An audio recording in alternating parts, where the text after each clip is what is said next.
Now we got to go to Teddy Bridgewater. Yep. With the Carolina Panthers bringing in Sam Darnold and trading for him 3 picks.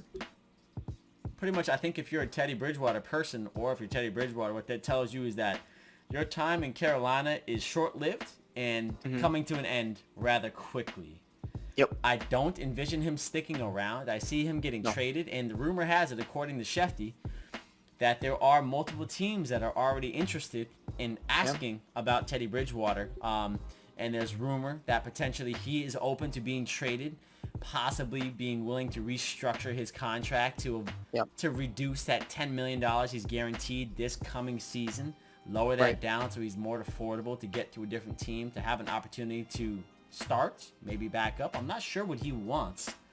But where do you think this leaves him? Where is he at right now?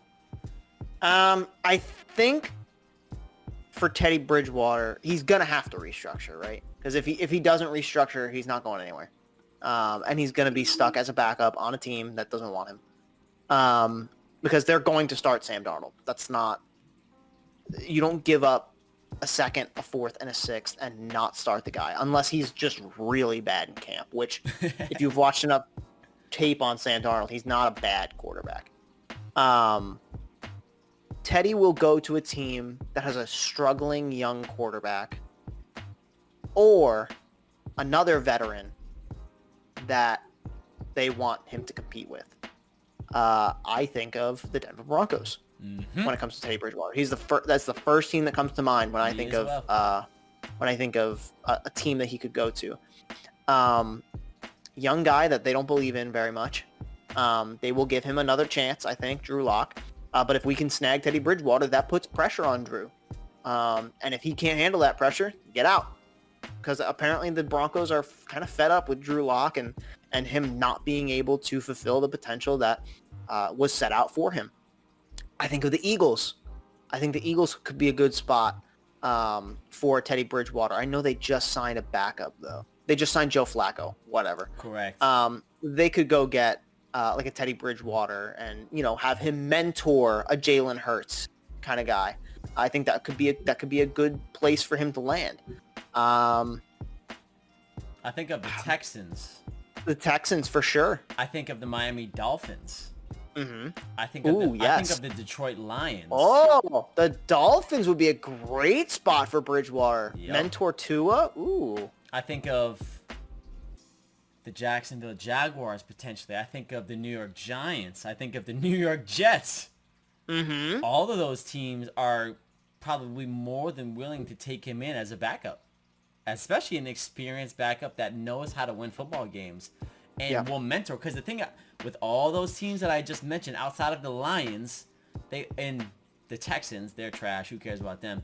They're all going to have young talent in the building that will need some sort of mentor-mentee relationship to hopefully allow them to develop to get to their potential. Jacksonville, the Giants, the Jets. The Jets could even use him, yeah. Yeah, the Jets. I don't know if they'll trade for him, but I mean, geez, the Patriots could probably pick him up. Absolutely. I mean, you look at a team like even the Buffalo Bills. Why not? I think they just got Mitch Trubisky. Oh, that's right. Never mind. Not them. The Raiders. The Raiders. Yeah. I think. Oh no, they kept Marcus Mariota. They kept Mariota. Yeah. Yep. But there's a lot of teams that The could Chargers. use the Chargers. Yeah. There's a lot of teams that could use a veteran backup presence. I mean, shoot. Absolutely. You could even go Tampa Bay. Yeah. Chiefs. Chiefs could use a solid veteran backup. I know they have Chad Henne. I don't know if they're keeping him around, but I mean, there's lots of options, but I think Teddy makes a team better when he walks in the door. Correct. I think the number one spot, or I'll say the 1 and 2 spots, I think for Teddy Bridgewater is the Broncos, number 1. Yep. The Broncos were the first team that I thought of as well, because I'm going to be honest with you, from what I've been hearing and seeing when it comes to Drew Lock, you hear Denver in the conversation for a quarterback every time there's one available, which does not speak highly of what they think about Drew Lock. And to be honest with you, he sucks. He's a bad quarterback. He makes the same mistakes every single game, every single year. He's the same kid from college till now. He has not changed at all. Anytime there's good coverage, he's like, hey, is that deep post open? Every single time. Just watches it. Let me throw it into triple coverage, get my wide receiver head taken clean off his shoulders, and throw a pick at the same time. Every single time. He killed like 3 of his wide receivers this year. And then, That's true. let me digress because I'm going to go crazy on him. In Miami. I think Miami would be a great place for him. A good mentorship kind of spot where he can look after Tua. I don't believe he's going to have the same role that a Ryan Fitzpatrick would in terms of, oh, it's crunch time. Let me take Tua out and put in the old guy. Yeah, no. I don't think that's Teddy's the case. opposite. He can't close the game in the fourth. Correct.